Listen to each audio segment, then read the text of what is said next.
কে রে, তোর দিকে সব তৈরি? হ্যাঁ, আমার দিকে তো সব তৈরি। তোমার দিকে? আর জনার্দন প্রকাশ তো আমার কথা মতো কাজ করছে। আরে তোর মা কোনো সন্দেহ করেনি তো? না, তবে এবার মনে হচ্ছে করবে। কেন রে? যে শ্রীমতী সৌদামিনী সরকারের দীর্ঘদিনের অভ্যেস বরের গায়ে হাত রেখে শোয়া, সে যদি হঠাৎ রাত্রিবেলা পাশে হাত দিয়ে দেখে বিছানা ফাঁকা, বর নেই, তাহলে ইউ তো নটি বয়, মারবো টেনে এক চড়। ওকে রায়, কাল কিন্তু যুদ্ধে জিততেই হবে, বুঝলে তো? আর হ্যাঁ, আমি তোমাকে কথা দিচ্ছি, আমি লই পড়বো। না রে, মেয়েটাকে বাঁচাতেই হবে। Because Joy is a dangerous boy. And because মেয়েটা খুব ভালো, খুব ভালোবাসতে পারে। তোর বড্ড বাঙালি, তোর মাম্মি পছন্দ করবে না, কি বলিস? তাই না? কিন্তু জানো ড্যাড, মেয়েটা খুব ইনোসেন্ট, খুব ভালো। পচা এসো। পচা ওই ক্যাশের আলমারি চাবিটা দিত একবার। বাংলায় সাইনবোর্ড করেছি, বুঝলি? আজকে বিদাস ডেলিভারি নেব। হ্যাঁ, লবণ দেখেছো? চাবিটা আমি দেখছি। শোন, চাবিটা এখন থেকে বৌমার কাছে রাখবি, ইম্পর্টেন্ট চাবি ওটা। আচ্ছা বাবা, অপু কোথায়? অপু তো বুধবার বুধবার পড়তে যায় না। বাবা, হ্যাঁ, আমি ভুল করে চাবিটা কোথায় ছিল মা? না, ওটা আমাদের হয়ে গেছে। ওটা আমাদের হয়ে গেছে। আচ্ছা, তুমি এটা কোথায় পেলে? ওই ক্যাশের আলমারিতে চলছিল তো? হ্যাঁ, কিন্তু মনে পড়েছে। আসলে ভুলটা আমারই হয়েছে, জানো। আসলে যখন ওই টাকাটা আমি আলমারিতে ঢোকাচ্ছিলাম, তখন তুমি ডাকলে না, ভুলটা তখনই হয়ে গেছে। সর্বনাশ, তুই এটা খুলেছিলি কখন? আমি বলেছিলাম কালকে সন্ধ্যাবেলা। দেখো কাণ্ড, বৌমা কাল থেকে আজ পর্যন্ত। চলো ক্যাশ বেরোবো, চলো। কিন্তু এই বাড়িতে তো কোনো লোকই অবিশ্বাসী নয় বাবা। দোষ তাদের নয় মা, দোষ তাদের অভাবে, আর দোষ তোমার স্বামী, যিনি কাল থেকে আজ পর্যন্ত তাদের লোভ দেখিয়ে গেছে। চলো, আমি এগোচ্ছি, চলো, খুশি এসো, ক্যাশটা বেরোতে হবে। শোনো,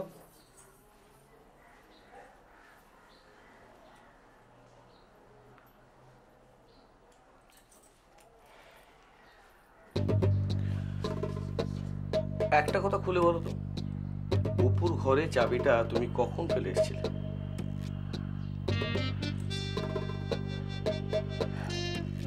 তুমি জানলে কি করে? এইটুকু বুদ্ধি না থাকলে এত বড় ব্যবসাকে আমি চালাতে পারতাম? জয় বলে ছেলেটা অপুকে কখন টাকা নিয়ে পালাতে বলেছিল? 11টা থেকে 11:30টার মধ্যে ওর বাড়িতে। 11টা থেকে 11:30। অসাধারণ। কামন।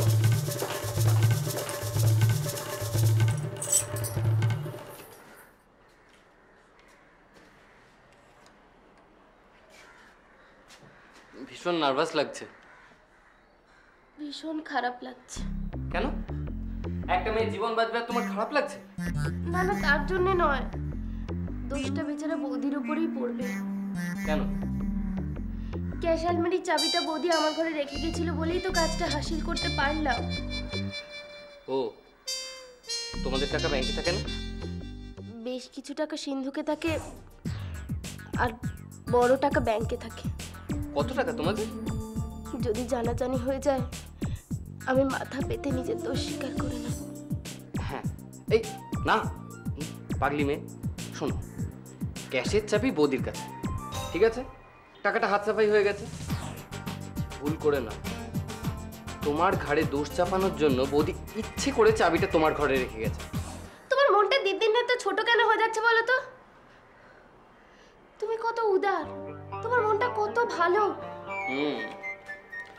আর তাই তুমি আমাকে ভালোবাসো, তাই তো? এতদিনেও বোঝোনি? শুধু টাকা দিয়ে কি ভালোবাসা বোঝানো যায়? তাহলে কি দিয়ে বোঝাবো বলো? ভালোবাসায় বেহিসেবি হতে হয়।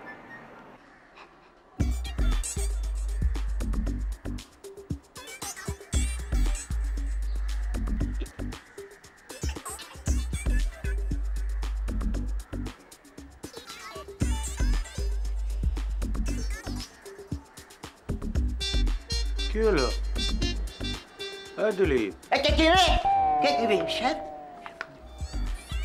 আরে তুমি এখানে কি কিছুই তো বোঝা যাচ্ছে না। আরে গাড়ি কোথায়? চলো। হ্যাঁ গাড়ি তো রেডি আছে স্যার, চলুন স্যার চলুন। পারো না নিজেকে উজাড় করে দিতে? বিয়ের পর আবার সেই মুদির মতো হিসেব করছো। প্রকৃতিতে যখন ঝড় ওঠে তার কি হিসেব থাকে? নদীতে যখন বান ডাকে সে কি নিরাপত্তার কথা ভাবে? প্রেম ও প্রকৃতিরই সম্পদ, তারও তো হিসেব করতে নেই। কিন্তু আমি আমার এতদিনের সমস্যা কি করে ভুলে যাব? কেন? আমার প্রেমের ঢেউয়ে নিজেকে বিলিয়ে দাও, ভাসিয়ে দাও। তোমাকে আর কিছু করতে হবে না, সেই ঢেউই তোমাকে দিয়ে সবকিছু করিয়ে নেবে। কিন্তু তুমি যে বললে বাচ্চাটার জীবন মরণের সমস্যা, যত তাড়াতাড়ি টাকা পাওয়া যায় ততই ভালো। তাহলে এত দেরি করছো কেন? যাও না প্লিজ। আমার হাতে এখনো কিছু সময় আছে, তার সদ্ব্যবহার করতে হবে। কাছে এসো। ওই দেশপ্রিয় পার্ক পেরিয়ে প্রিয়া সিনেমার গা দিয়ে যে রাস্তাটা, সেটাই যেতে হবে। লাবণ্য, আমার কিন্তু খুব ভয় ভয় করছে। আফটার অল আমার ছোট বোন তো।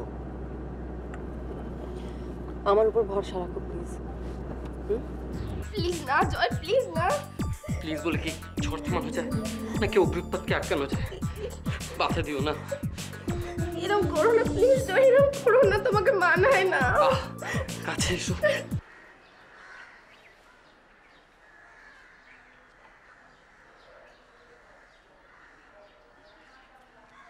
কে জনার্দন বাবু, তৈরি তো?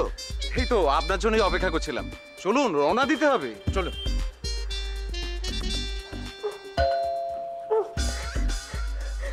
মন্টু এসেছে মনে হচ্ছে, এখান থেকে নড়বে না একদম। তুমি ঘরে বাইরে সন্দীপের মতো। সত্যি কি টাকাটা বাচ্চাকে বাঁচাবার জন্য নিয়েছিলে নাকি? ভোগ করবে। প্রথমে আমি তোমাকে ভোগ করবো, তারপরে এই টাকাটা নিয়ে উধাও হবো। মন্টু এসেছে ভিসার পাসপোর্ট নিয়ে, এখান থেকে একদম পালাবে না।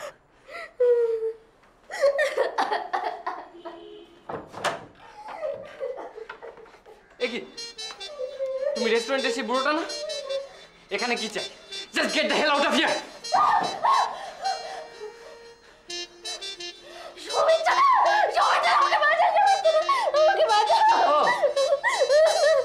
তুমি সৌমিত্র?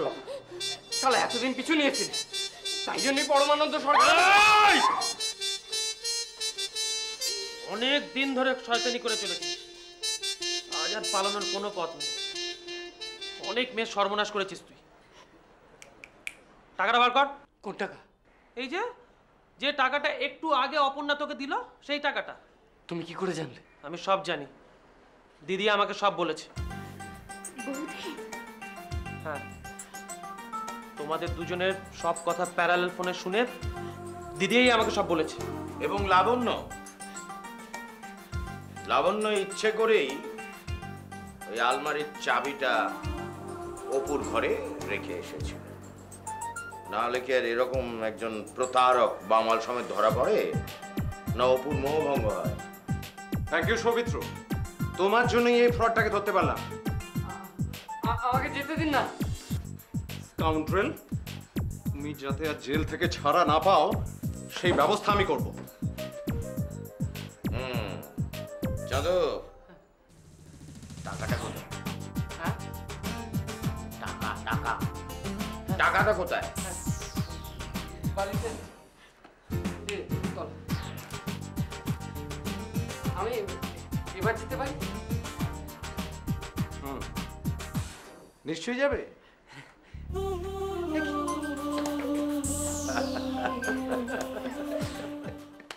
তোমাকে যে কি বলে কৃতজ্ঞতা জানাবো বৌমা? এই আপনি কি বলছেন বাবা? বৌমাকে কৃতজ্ঞতা জানাতে আছে না, কিন্তু তোমার শ্বশুর মশাইয়ের কাছে আমাকে কৃতজ্ঞতা জানাতে দাও। উফ কি বউ, কি বৌমাই এনেছো বাবা, বউ নয় তো যেন মা দুর্গা। এই পচা কি শিব? শিব? শিব? যাকে এবার শিবকেও কিছু প্রকাশ করতে দাও। চল চল চল, অন্য ঘরে চল।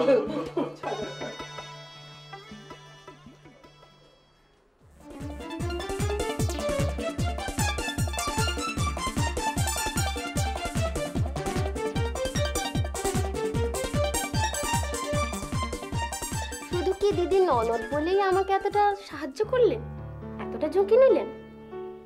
কি হলো, চুপ করে আছেন কেন? উত্তর দিন। নিজের পড়াশোনার এত ক্ষতি করলেন, কি শুধু শখের গোয়েন্দা হবেন বলে?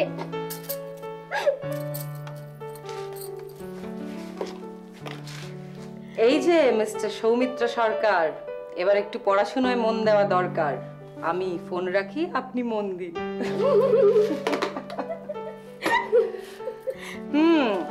সো মিস অপর্ণা রায়, এবার তোমার কাজে আছে মোর সায়। ঠিক জায়গায় ফোন করেছো।